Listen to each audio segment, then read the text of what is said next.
Bienvenidos. Esta noche tenemos un gran invitado y un gran tema. Es nuestro primer podcast para YouTube, para Spotify. Así que vamos a sangrar los libros, vamos a exprimir, vamos a hacer ese corte, esa incisión en la lectura. Porque hay libros que acarician, libros que nos hacen soñar, pero aquí tenemos los que nos incomodan, los que hacen pensar. Aquí no encontrarán respuestas, aquí encontrarán más preguntas, pero ese es el camino del misterio. Así que disfruten esta noche porque tenemos un gran invitado, a Wilmer Astete, un investigador gnóstico, un investigador de los misterios, que nos trae a la mesa los evangelios apócrifos. No se despeguen de su pantalla porque esto se va a poner muy cortante. Wilmer.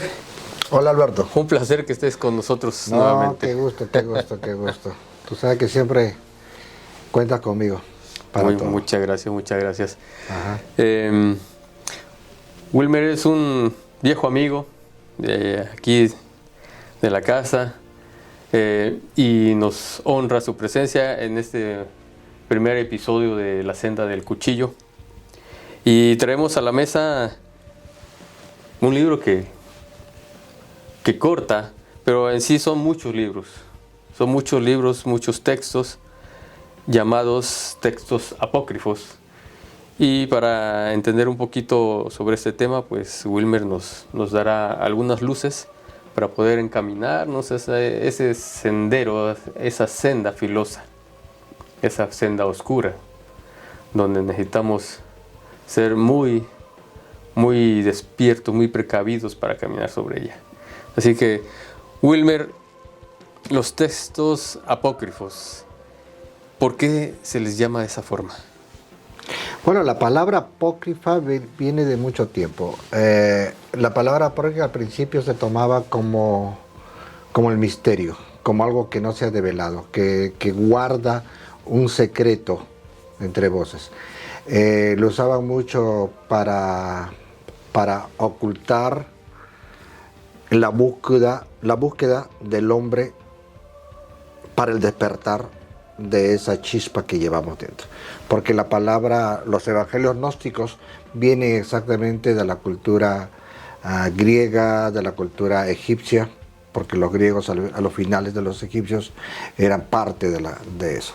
Pero la palabra gnóstica viene de exactamente los griegos, que significa conocimiento. Pero no es un conocimiento que nosotros tenemos hoy en día, que comprendemos por el concepto de conocimiento, de leer algo, memorizarte algo, de entender algo. No, esto es un conocimiento trascendental, un conocimiento que se oculta detrás de esta personalidad que llevamos.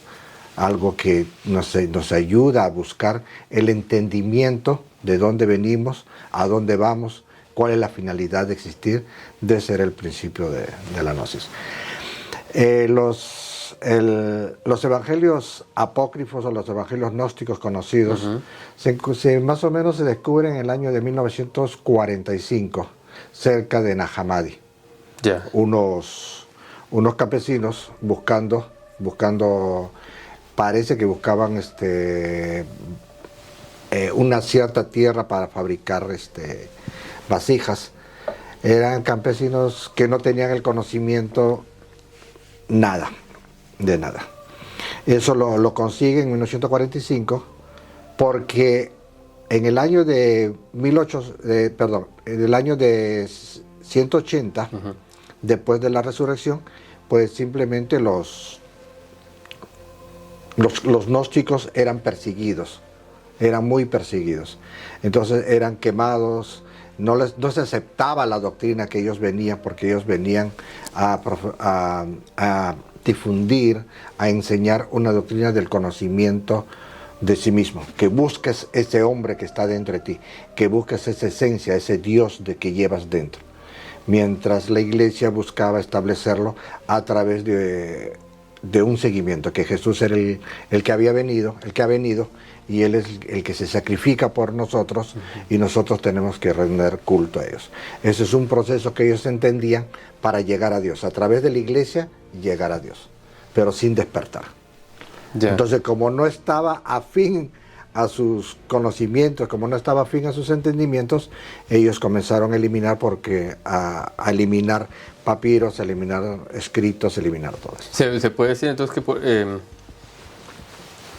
aparte de ser incómodos en su contenido, muy polémicos y muy censurados, también se puede decir que por una estructura política que por eso no se pusieron dentro de los textos de la Biblia.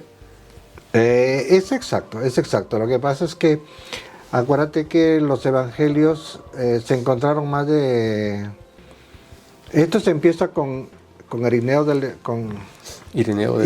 León, se empieza el tratar de acabar con todos los cristianos gnósticos que se conocían.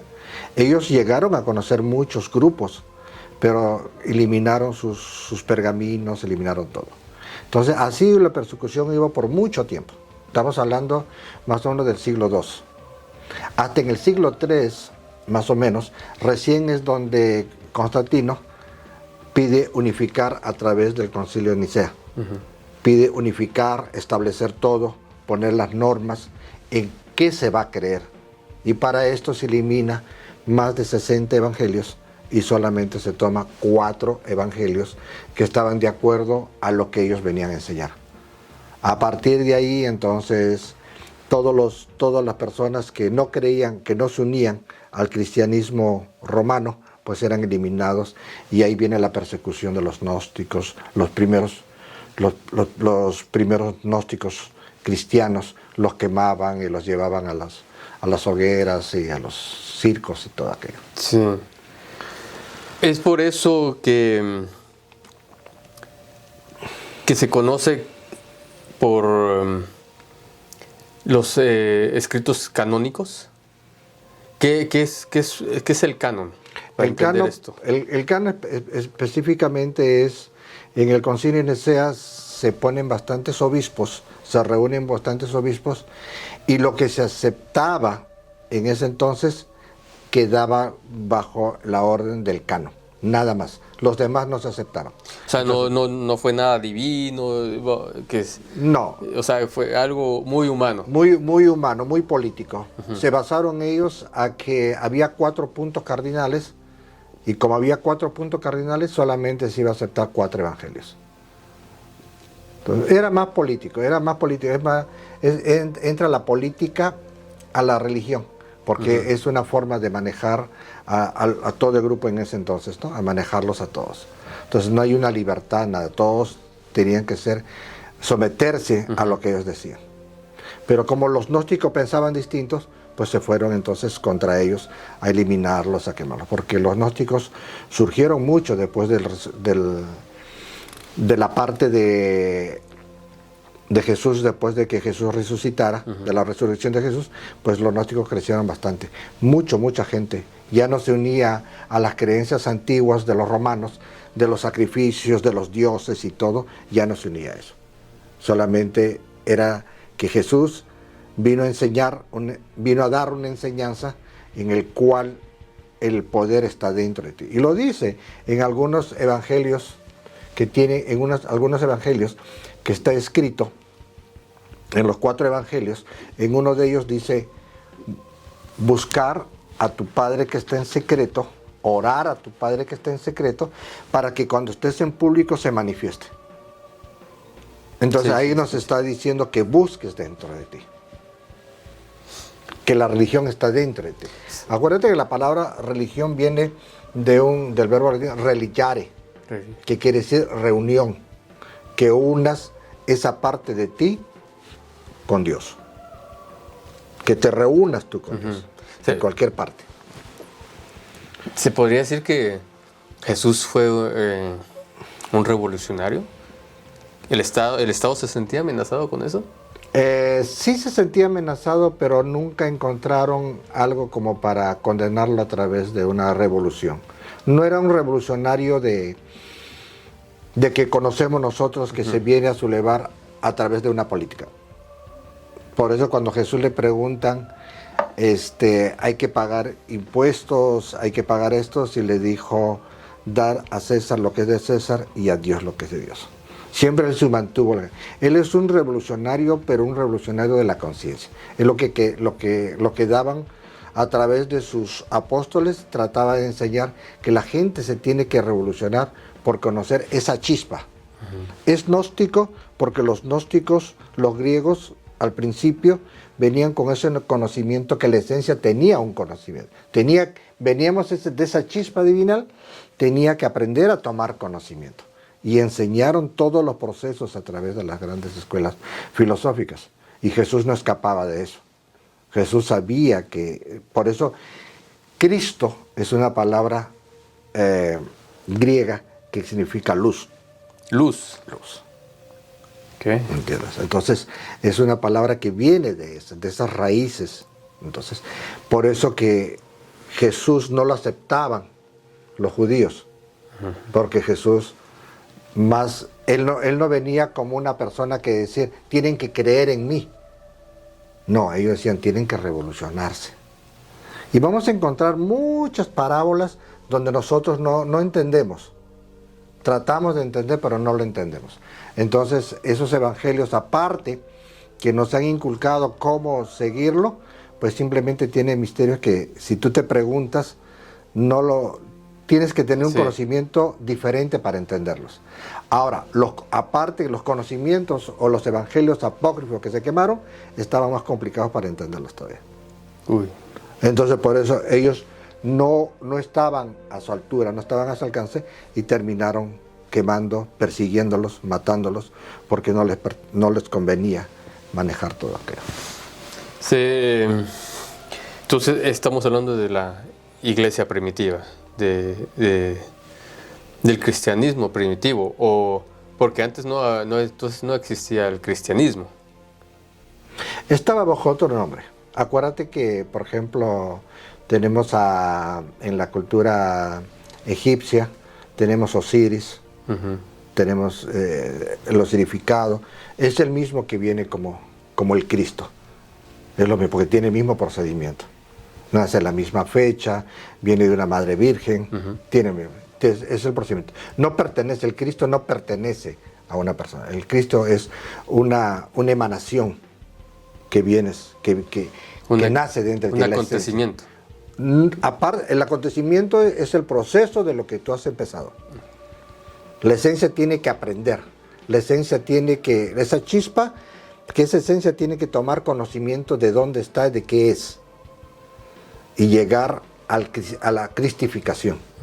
Y llega a través de María, llega a través de su madre. Entonces es una enseñanza muy profunda para los cristianos. Ojo que eso se escribe, tanto así que el cristianismo, que después de la resurrección de Jesús, el cristianismo se escribe en Egipto. ¿No? Los papiros los papiros que se han encontrado, los evangelios que se ha escrito, no lo escribió cada evangelista. Eso fue escrito después. Era de boca a oído que se decía. Después se escribe. Después sí. Tanto así que el evangelio que se encontró en Nag Hammadi tiene más o menos en el tercer siglo, de tercer a cuarto siglo, es donde se escribió.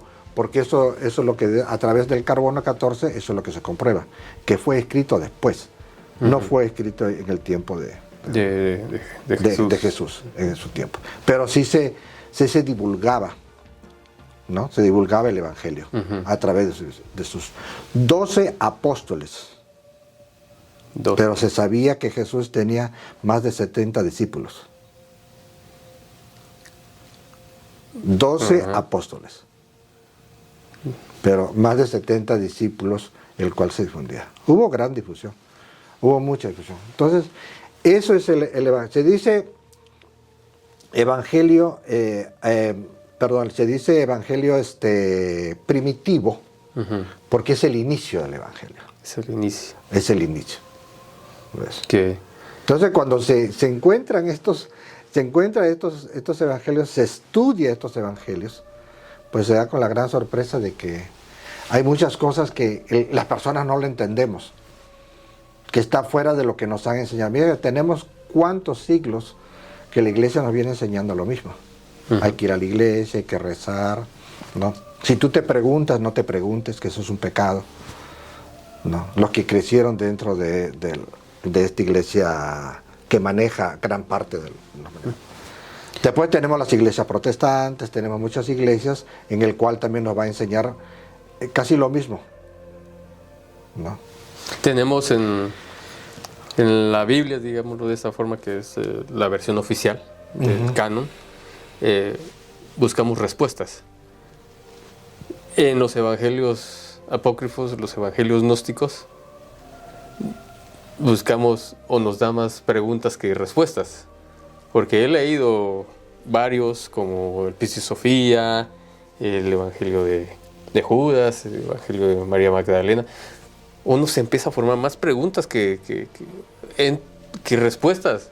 Sí. Entonces es algo muy profundo, pero que da una visión muy diferente a lo que estamos acostumbrados, donde tenemos que hacer méritos para poder ascender a una salvación por medio de alguien, cuando en estos evangelios nos insta más a profundizar en uno mismo y a entender nuestras acciones, digámoslo de esa forma. Claro, lo que pasa es que hay que entender qué es la verdad. La verdad no puede difundirse de una palabra a otra. Yo no te puedo enseñar a conocer la verdad. La verdad es como propia. Porque, por ejemplo, la verdad para mí puede, por mi experiencia, puede ser algo. Cuando yo te cuento, ya no es verdad en ti. Ya es una teoría de la verdad. ¿Ves? Sí. Tal vez la matemática sí. Ok, tal vez la matemática sí. Es como si yo te preguntara a ti y tú tienes un concepto diferente a una persona que ha estudiado física, a un programador. Para el programador todo es números y letras para programarlo. Para ti no. Es como yo te dijera ahorita, ¿cómo hace para que tú llames a tu mamá, a tu país, o a tu hija, a tu vecino, a un familiar en tu país, llamemos de acá, en estos momentos? Ellos te va a escuchar. Eso viaja muy rápido. A la velocidad de la luz viaja por ondas magnéticas. ¿Pero qué viaja? ¿La voz? ¿O viaja el sonido? ¿Viaja ondas o qué es lo que viaja? Pero nunca nos hemos preguntado. Nunca nos hemos preguntado. Entonces para nosotros eso es paralelamente, totalmente distinto. Entonces lo mismo existe en el Evangelio. Es más fácil, en el Evangelio ahora es más fácil ir a una religión.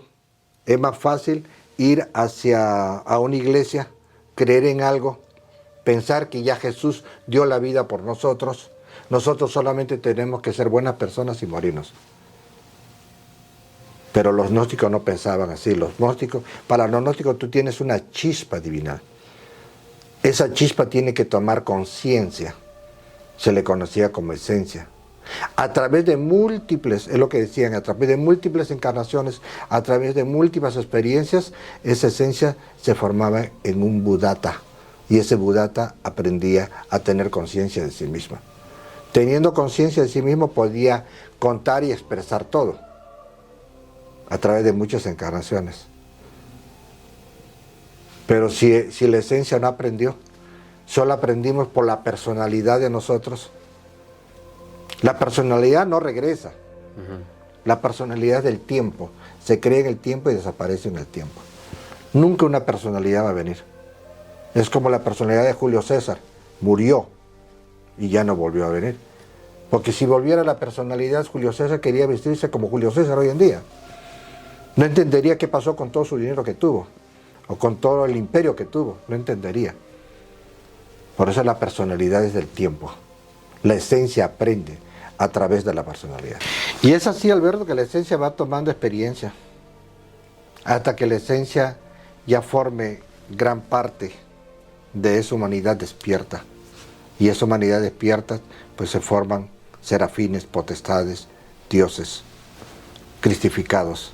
Cristificados, claro. Y esto se ha venido enseñando a través de muchas mitologías, a través de muchos tiempos. Acabas de mencionar una palabra que tal vez no se maneja mucho, ¿no? La cristificación.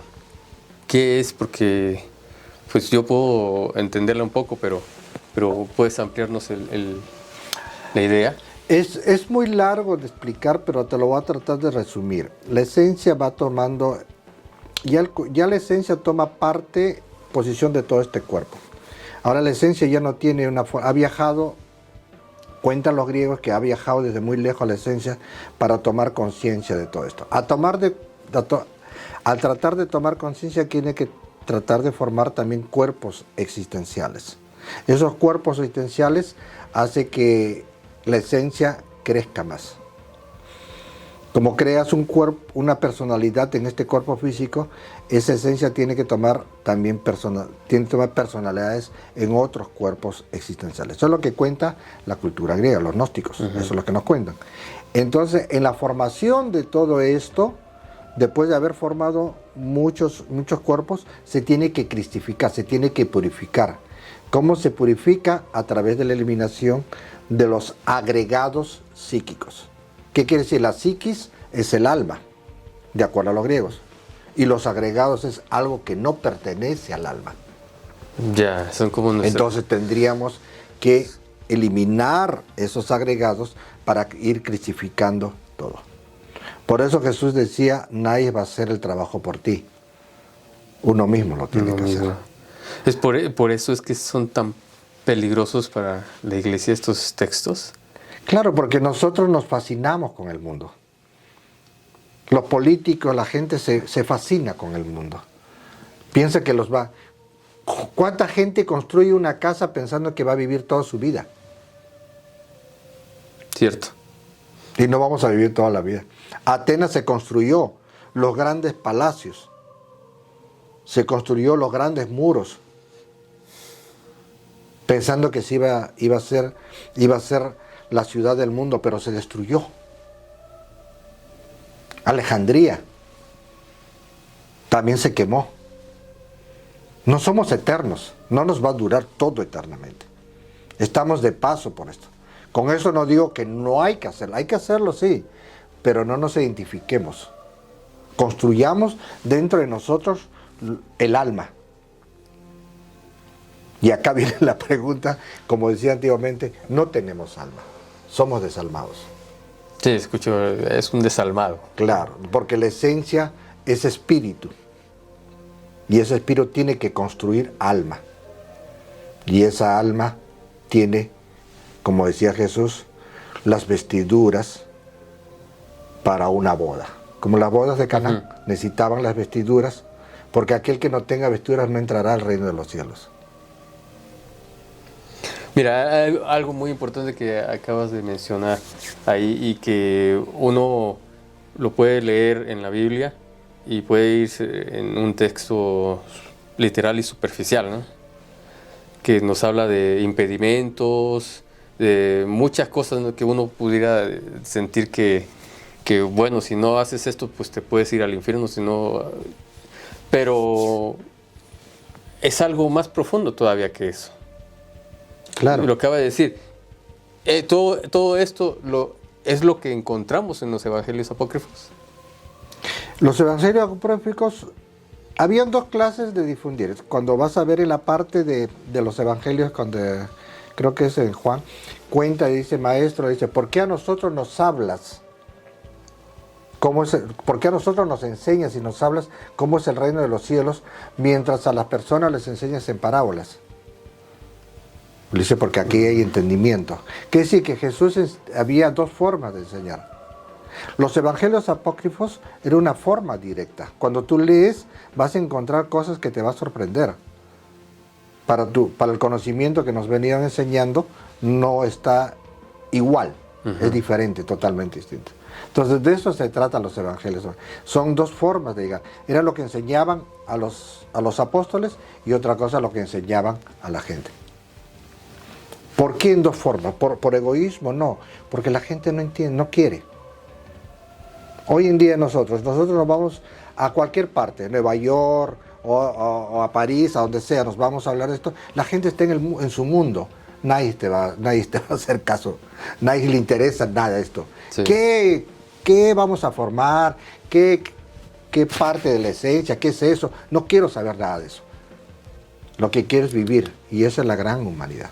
Y ahí se cumple una parte que dice Jesús. Y lo dijo Krishna también. Es: de mil que me busca, uno me sigue. De mil que me sigue, uno me encuentra. Y de mil que me encuentra, uno es mío. Es muy difícil. Es muy difícil. La personalidad nos gana. Nos identificamos con todo. Sufrimos a cada momento. Reímos a cada momento. Y los evangelios era para hacerte acordar: ojo, no te desvíes. Recuérdate que existes tú.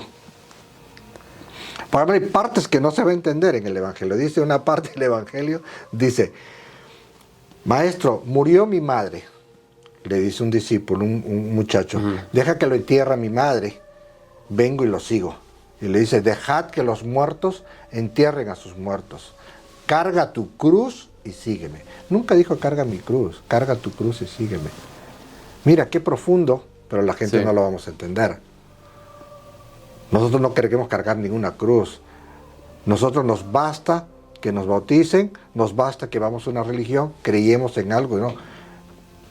Hasta eso era antes, ahora ya nadie cree nada. Es lo más cómodo, ¿no? Es lo más cómodo. No te profundizas, no haces un compromiso. Claro. No haces un compromiso. Y el camino es más placentero. Sí. Y el camino es más placentero. Construir dentro de uno mismo es difícil, porque tengo que aprender a eliminar mi parte egoísta. Tengo que aprender a eliminar mi parte codiciosa, tengo que aprender a eliminar mi parte celosa, tengo que aprender a eliminar mi gula, tengo que aprender todos los defectos, tengo que aprender a eliminarlos, tengo que aprender a autoobservarme para aprender a cambiar, a hacer que esa esencia aprenda de todo eso, crezca eso. Por eso, esa era la enseñanza antigua. Esto de lo que hablas ahorita, de la gula, de la pereza, estamos hablando de pecados capitales que,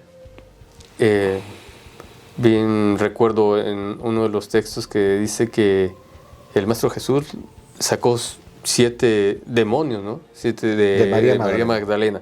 Pero no son demonios literales, no, son algo, lo que tú estás diciendo, son nuestros defectos, trabajar en ellos. Claro, que lo que pasa es que todos tenemos esos conocidos tales demonios. Yo a veces me preguntaba, ¿qué es eso de la cristificación?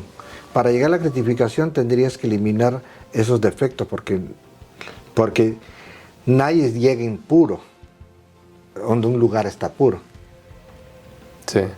Entonces tú al eliminar, al cristificarte, estás sacando los demonios. Digamos que entonces, ¿quién es el camino a tu iluminación. Claro, ¿quién es el que saca?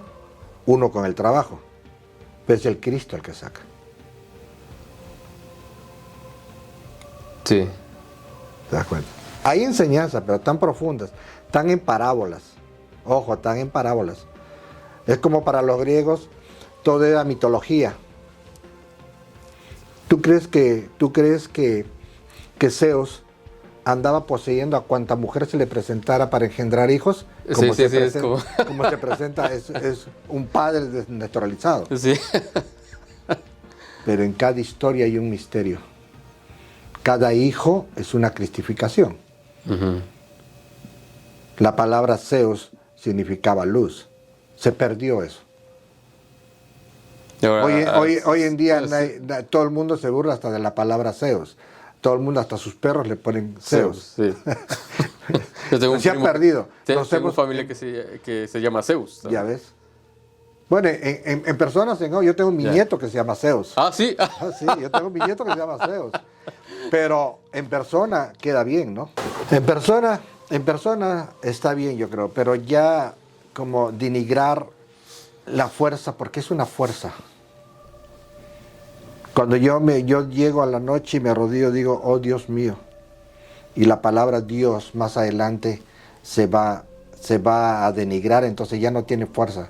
El ser humano denigra todo lo que está en la naturaleza muchas veces. Es como platicamos hace rato sobre el proceso exactamente de desvanecimiento de el nombre, de la fuerza, del poder. Después que ya Jesús, el nombre que ya va a ser tomado como cualquier cosa también. Como cualquier cosa. Por eso que antiguamente se decía el no manifestado. ¿Ves? El que no se puede pronunciar.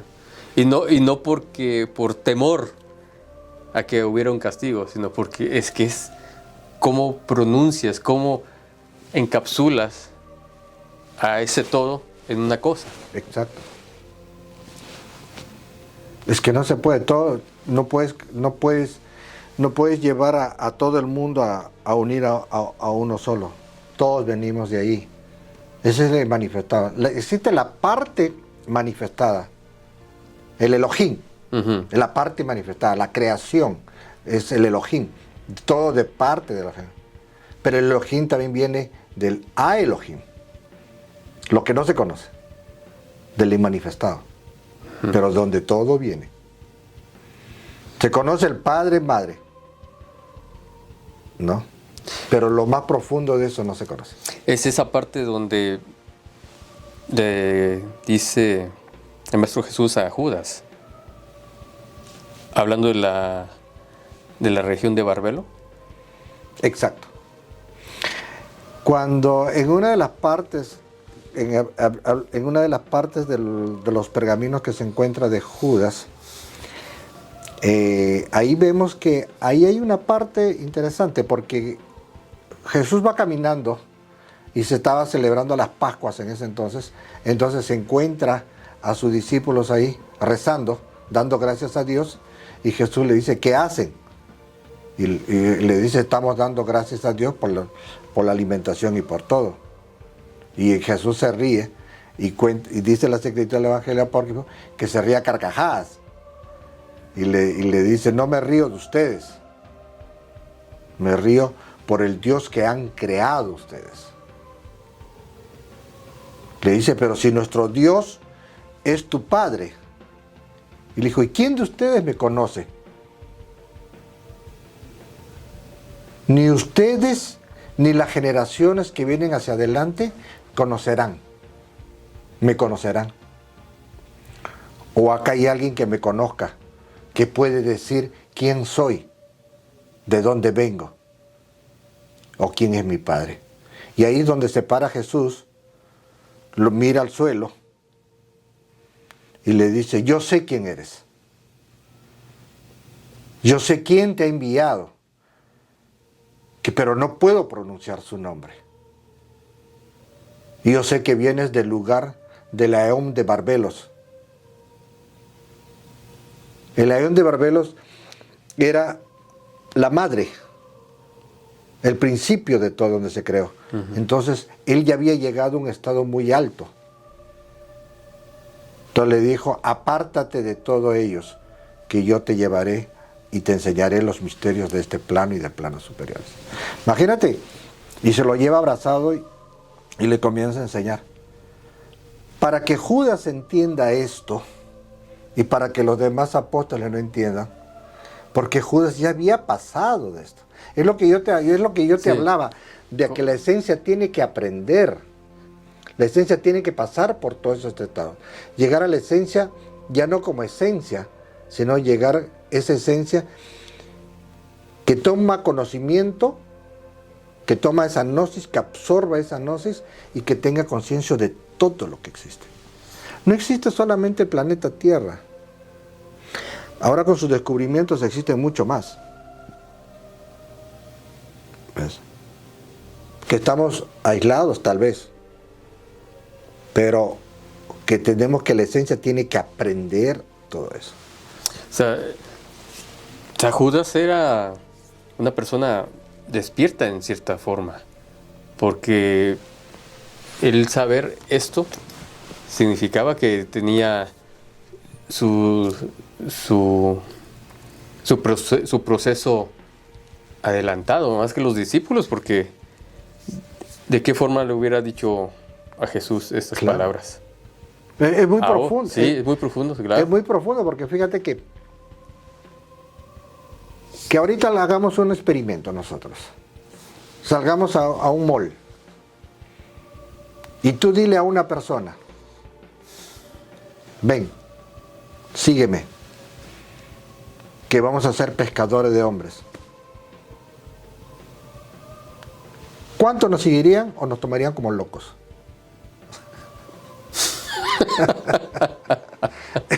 Que nadie nos va a tomar en serio. Para que una persona venga, tiene que haber una chispa y haber trabajado esa esencia, esa chispa ya tiene que haber trabajado en vidas anteriores para que ese esencia se dé cuenta de que tiene que seguir. Y para que Judas le diga y le hable al Señor, tiene que haber vivido, tiene que haber traído el recuerdo. No es como muchos que decían, Judas era un revolucionario, ¿no? Robó el dinero de los, ¿cómo se llama? Siempre estaba atrás del dinero de todos los que reunían ahí, de todos los apóstoles. Siempre quería más y más y más. Entonces tiene un concepto erróneo, equivocado. Se van siempre a la persona. No buscan al mensaje, sino tratan de seguir al mensajero, de juzgar al mensajero. Sí, porque si ponemos sobre la mesa la imagen del traidor que siempre se ha manejado, esa es una cosa que todos entendemos superficialmente, ¿no? O la hemos sentido porque nos ha pasado de una u otra forma, no solamente en los amoríos. Hay muchas formas de traicionar, pero una traición a este nivel mística, donde pienso y siento que hay un Judas que entregó una materia, un cuerpo, para un sacrificio, para poder liberar una esencia, para entregarle al mundo esa esencia, ese conocimiento. No sé, ¿qué me puedes...? Mira, yo tengo entendido, en las traducciones no dice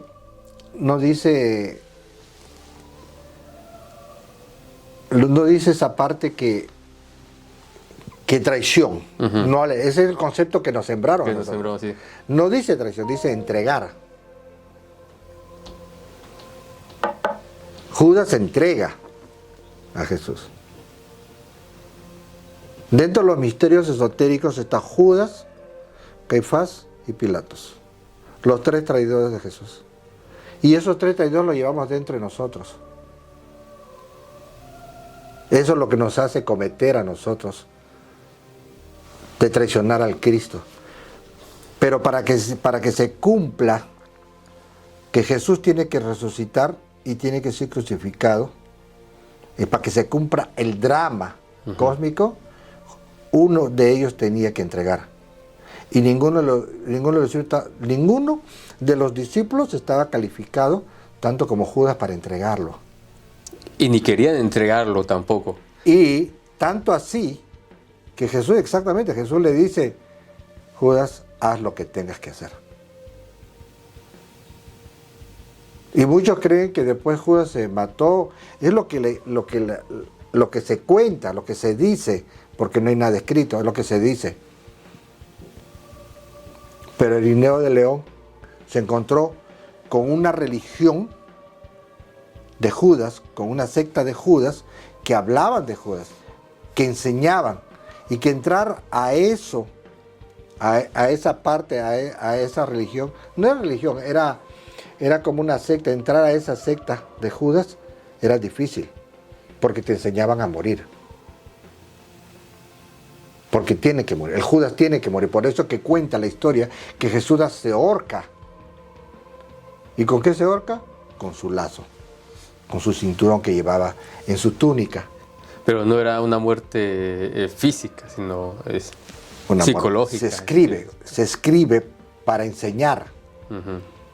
Pero la historia cuenta que Judas murió mucho más de edad. Hay muchas cosas que no se va a contar, hay que entenderlas. No. Toda la gente va a buscar otras formas de interpretar, nos van a enseñar a interpretar. Porque imagínate, Judas no entregaba a Jesús, Jesús no moría y no resucitaba, no se cumplía todo esto. ¿Qué iba a pasar si no?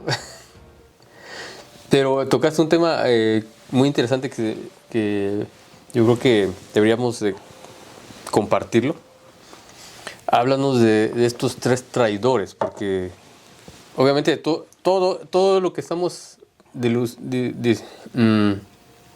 hablando aquí es acerca de los textos gnósticos, apócrifos. Uh-huh. Háblanos un poco sobre estos 3 traidores que pueden manejarse en la gnosis. Ajá. Al principio, en el cristianismo primitivo se hablaba de 3 traidores que tenemos siempre nosotros. Cuando el proceso de cristificación, siempre vamos a tener un Judas dentro. Y el Judas dentro nos va a enseñar a que tenemos que cambiarlo por dinero, por placeres. Esto. Y a muchos iniciados, a mucha gente que ya estaba entrando, este defecto los ha sacado, porque se entregan más al mundo. El Caifás, aquel sacerdote que llega a la iglesia, pero que no va a hacer lo que dice, sino hay abusos de abuso de autoridades, abusos de niños, abusos de querer enriquecerse, de todo aquello. Entonces esto nos lleva a entender que hay otro traidor dentro de nuestro proceso. Todo es una traición, todo esto es lo que nos sacan del camino del control. Pero también existe la mente. La mente que dice, como Pilatos, yo me lavo las manos.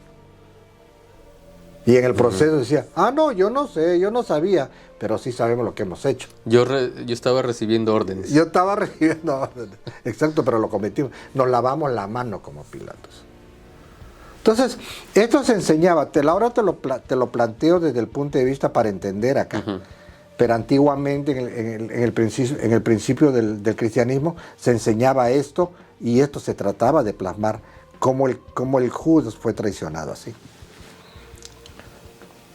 Se cuenta y se dice que este proceso se llevaba internamente, que Jesús, ese es el sacrificio de Jesús lo trajo en carne y hueso, en vivirlo, uh-huh, para llevarlo y para enseñarlo. Ese es el gran sacrificio de Jesús. Hay un evangelio que también me despierta mucha admiración, curiosidad, el evangelio de María Magdalena. Cómo esa reivindicación de la mujer, bueno, actualmente, ¿no? Porque antes y todavía hay rezagos de muchas cosas que contra la mujer. Pero aquí también hay mucho de lo profundo. Háblanos un poquito sobre la consorte que se dice que era María Magdalena con el Maestro Jesús. Uh-huh. Hay muchas historias que se, uh-huh, cuentan. Entre una de estas es de María Magdalena. Pues María Magdalena, creo que no estoy exactamente el padre que dice, creo que fue en el año de 1400 a 1500, no tengo exactamente el sacerdote, uh-huh, que dice que María Magdalena lo atribuye como prostituta, porque en ese entonces, en Magdala, donde venía María Magdalena, porque los apellidos lo llevaban de acuerdo a donde tú venías o de la profesión que llevaban tus parientes. Okay. Entonces, María Magdalena venía de Magdala y en Magdala había mucha prostitución. Entonces, la idea era, este papa dijo, ah, no, María Magdalena es una prostituta, porque su sitio. Pero hay enseñanza que nos enseña que María Magdalena recibió enseñanzas de los esenios, perteneció a los esenios, igual que María, la Madre de Jesús, llegó a pertenecer a los esenios. Los esenios, se encuentran documentos de los esenios, ¿no? Junto con la Pistis Sofía, en el año de 1893-94, alrededor del río Nilo, se encuentran estos papiros, en el cual están en un museo, pero nadie lo ha sometido a estudios porque no se entiende nada de esto. Pero María Magdalena era una mujer elevada para entender y comprender las enseñanzas de ese entonces. Tenía que ser una mujer muy elevada. Los esenios eran un grupo, una secta muy grande, ¿ok?, que tenían herméticamente todo, pero eran muy educados, se ayudaban entre, muy limpios, respetaban todo. Respetaban, la enseñanza era para todos. Por eso tanto Era así, un grupo muy adelantado a su tiempo, demasiado adelantado para su tiempo. muy adelantado, muy adelantado. Y ahí lo puedes leerlo en los papiros de los esenios que encuentras. Tan complejo que nadie se ha puesto a hablar de eso porque no lo entienden. Está muy difícil de entenderlo, ¿ves? O como la misma Pistis Sofía, está bien, muy difícil de entenderlo. Y la Pistis Sofía es muy profunda, porque cuenta que la Pistis Sofía es el documento que se escribió los 2 años que vivió Jesús con sus apóstoles, después de la resurrección. Se dice que el Pistis Sofía es como la Biblia gnóstica. Los gnósticos lo toman como Biblia, porque viene del cristianismo, del cristianismo, ¿no? Entonces, es una Biblia, es como algo sagrado. Ya. Pero viene antes del cristianismo. La Pistis Sofía se toma, ¿por qué se toma como esa parte de Biblia? Porque es algo que se escribió en el inicio del cristianismo primitivo. Y ahí cuenta que Jesús habla de muchas profundidades. Sí, yo lo he leído y realmente, si no tienes un concepto un poco... Muy amplio. Sí, se queda uno perdido. Perdido entre muchas cosas que... Sí, la mente de nosotros no está y por eso que nadie se pone a hablar de eso. No va a haber ni un documental ni nada porque no se va a entender. ¿Qué piensas de, no digamos del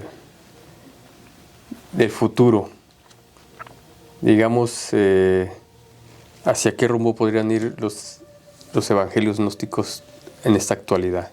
Hacia algo como ahorita que seguimos hablando de ellos, que va a haber más auge de salir y buscar un libro, de buscar en internet, o crees que siga estando todavía más callado que en las sombras?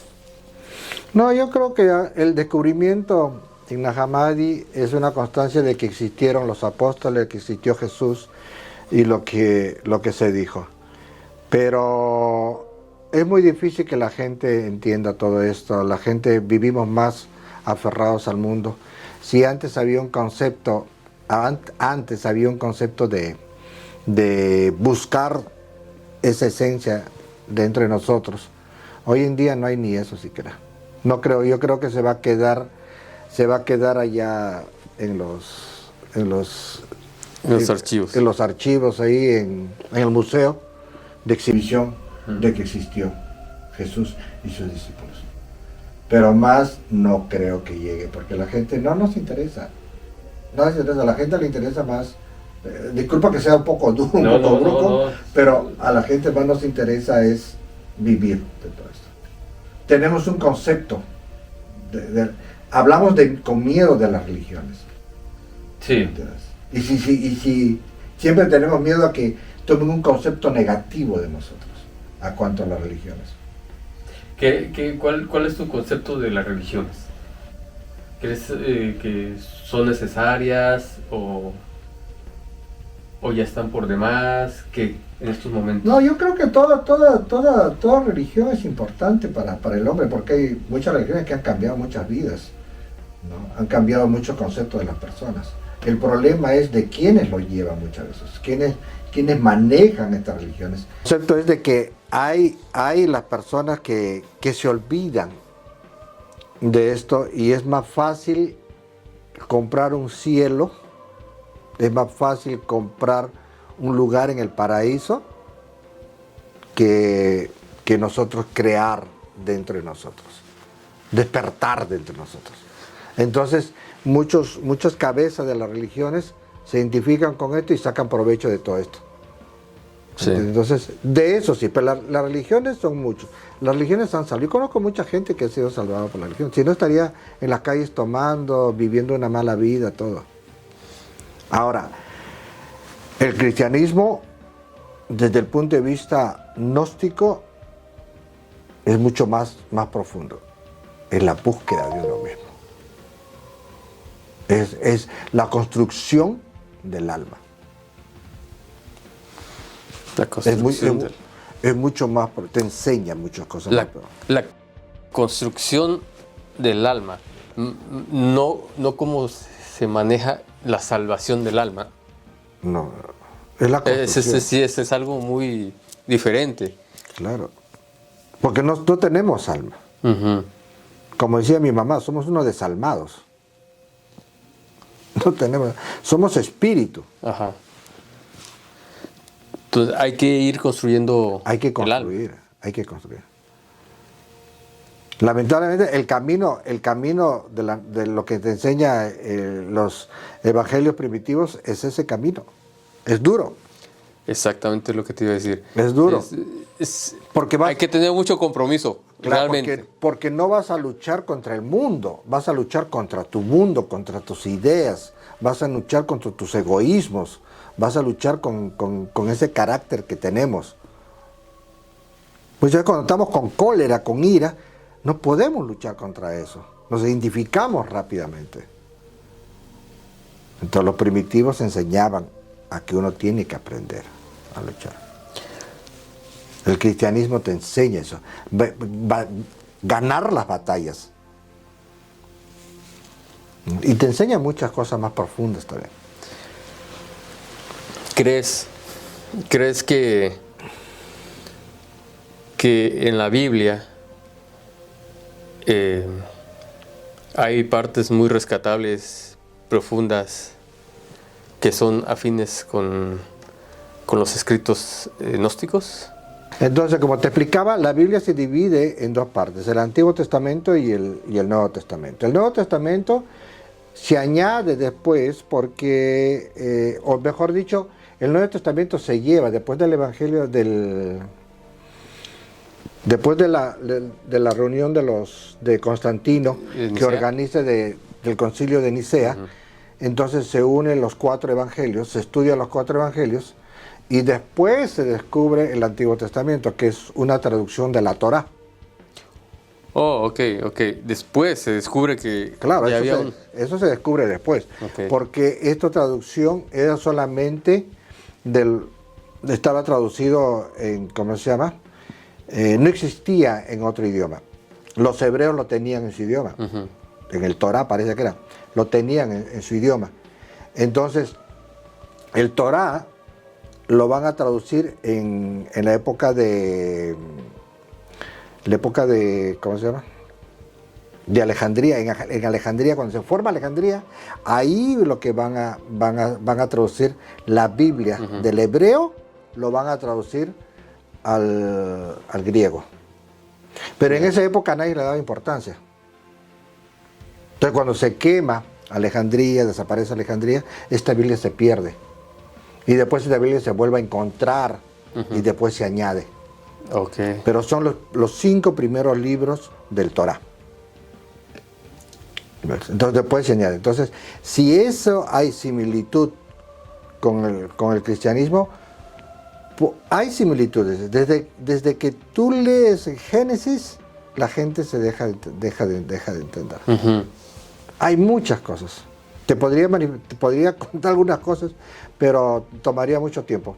Tal vez lo podemos dejar para claro, una continuidad más adelante. Claro. Pero sí tiene muchas cosas que realmente, desde la creación de Adán y Eva, la primera mujer, no, la tercera mujer, porque se dice que existió 2 mujeres antes. De Eva. Sí. Pero hay que entenderlo todo eso. Sí, es algo muy profundo, fascinante cuando uno se empieza a adentrar y a ver muchas similitudes de muchas cosas, a tratar de tal vez de descifrar, pero también llega un momento en que en lo personal uno se puede tal vez decepcionar de que de esos tiempos a la actualidad seguimos con las mismas cuestiones de muchas cosas, sobre todo en las guerras. Porque, bueno, tenemos un libro, la Biblia, que está lleno de guerras y matanzas también. O sea, hay muchas cosas que tal vez los textos gnósticos no los tienen, porque lo principal es el interior de cada persona, el alma, como dices, que hay que fabricar. Y acá estamos hablando de muchas cosas muy materiales y... Claro, pues, acuérdate que el concepto de vida tiene 2 paralelos, una horizontal y una vertical. Y la mayoría de la gente seguimos la horizontal. La horizontal. Porque nacemos, morimos, nacemos, morimos, nacemos, morimos. El día que nosotros encontremos la vertical y comenzamos a que la esencia funcione, ese día vamos a entender muchas cosas. Pero no podemos llevar a nadie con nosotros. Porque es el querer salir. Muchas veces nos estamos cansados de todo esto que no tenga explicación. Y siempre le vamos a echar la culpa a ese pequeño nombre. Dios tiene la culpa de todo esto. ¿Te pasó algo? Dios tiene la culpa. Porque Dios lo quiso así. Me enfermé de la tuberculosis. Dios lo quiso así. Si Dios quiere. Si Dios quiere y Dios lo permita. No, porque tenemos que... La palabra... A nuestra impotencia siempre le ponemos la palabra Dios, ¿no? Hay tantos niños pobres, abandonados. Ay, ¿por qué Dios es injusto? Dios no es injusto, la nación es injusta, el hombre nos hemos hecho así. ¿Por qué hay tantos niños abandonados? Porque los padres no tuvieron un concepto de lo que es una paternidad. Yo no abandoné a mis hijos. Yo tengo a mis hijos. Tengo a mi familia. Pero hay padres que sí se olvidaron. Trajeron, tuvieron sexo, embarazaron, dejaron a la madre y se olvidaron. ¿Y por qué le vamos a echar la culpa a Dios? Si es el padre. El padre no se llamaba Dios, que yo sepa. Ni Zeus se llamaba. Pero es ellos lo que dejan. Pero siempre le vamos a echar la culpa. Pues Dios tiene la culpa. ¿Por qué Dios es esto? ¿Por qué Dios es eso? ¿Pero por qué? ¿Por qué no buscamos la respuesta entre nosotros mismos? Y vemos que la construcción de la sociedad lo hacen cada uno de las personas. ¿No es? Entonces, yo creo que ese es el concepto que tenemos que aprender a cambiar. Y la Biblia, los evangelios, todo, son conceptos que ahí están. Ahora nosotros tenemos que interiorizarla y buscarla. Porque si no se va a quedar en una escritura. Hoy en día la Biblia, ¿para qué nos sirve? Como reflexión, estudio y nada más. Cerramos eso y volvemos a hacer lo mismo majaderos de siempre. Génesis, ¿de qué me va a servir? ¿Qué voy a hacer con Génesis en mi vida? Estudiaré nomás. Me haré creyente. Creeré en eso. Después me muero, se desapareció la creencia. O hay muchas formas. Las personas me van a entender que tienen una persona con demencia. Ya se olvidó de creer. Ya no creen nada. Ni sabe quién es él mismo también. No ni sabe, la familia que está alrededor. No, se olvidó de ya todo. no hay nada. Ya Sí. no hay concepto de todo. Sí. Es una parte del cerebro que se va muriendo. Entonces, ahí nosotros, ¿cómo llevamos la Biblia de nosotros? Se volvió una creencia nada más. La creencia no nos lleva a ningún lado. Nos puede llevar al sentido de ser buenas personas, pero nada más. Esto es para buscadores, gente que ya está cansado de creer, no para todos. Como decía Jesús, para pocos. Para esos son ellos. Este es el filo de la navaja, el filo del cuchillo. El filo del cuchillo. Y he escuchado muchos podcasts que se ríen del Evangelio. No lo entienden, se burlan. Sí, me ha tocado escuchar también a algunos ver. Sí, hay Hay de todo. Sí, hay de todo. Hay un libre albedrío de creer en tú que buscar lo que tú quieres, de sentir lo que tú sientes. Hay una libertad. Sí, hay personas que les gusta desacreditar todo, porque ya no es que hagan un estudio y yo siento, sino que ya como que les gusta desacreditar todo, incluso ya como textos ya antiguos, como trabajos de personas que hacen podcast, YouTube también. Pero yo no veo mucha grandeza en eso, ¿no? Yo creo que criticar así, eso es lo más fácil, ¿no? Tratar de destruir algo. La proeza está en trabajar y ofrecer soluciones. Exacto. Exacto. Buscar. La búsqueda en llevar a las personas que vienen detrás de ti y decir, mira, ojo, ten cuidado con esto. Ojo, que hay una piedra que te tropieces y te caes. Después no le eches la culpa a Dios que te puso la piedra ahí. No, despierta tú. ¿Qué reflexión nos das para la audiencia, para nosotros mismos? Pues trabajemos, aprendamos lo que nos enseñaron.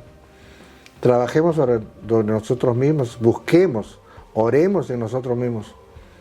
Como Jesús enseñó, oremos a nuestro Padre que está en secreto. Yo creo que es lo mejor, es que es el mejor guía para nosotros. Pero para esto no es creencia, es entender, es saber cuándo orar. Mira, los budistas se ponían a meditar y en la meditación oraban. Y en la meditación podían entender. En una meditación llegaban hasta el sunyata. Es una meditación muy profunda donde ya no hay pensamiento, pero hay una plenitud donde la esencia se escapa para vivirla. Entonces, llegar a esa éxtasis. Mira, Buda meditaba, pero como misterio meditaba siempre en las sombras de una higuera. Sí. Totalmente, que la gente lo tomaba como cualquier árbol. Judas se ahorcó en una higuera. Adán y Eva se tapaban cuando comieron la manzana prohibida con una higuera, las partes íntimas. Con las hojas, con las parras de la higuera se tapaban. ¿Por qué la higuera? ¿Qué nos enseña la higuera?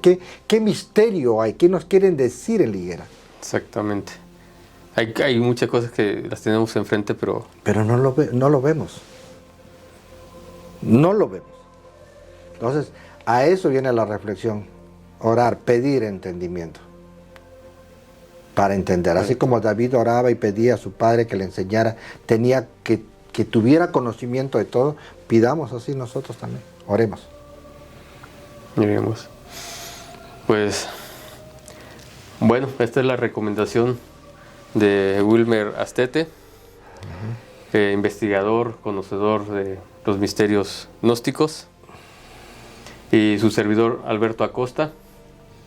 Pues deseamos que tengan una velada bonita, que las palabras le hayan atravesado y que la cortada que hizo el cuchillo de esta senda pues siga abierta para el siguiente programa.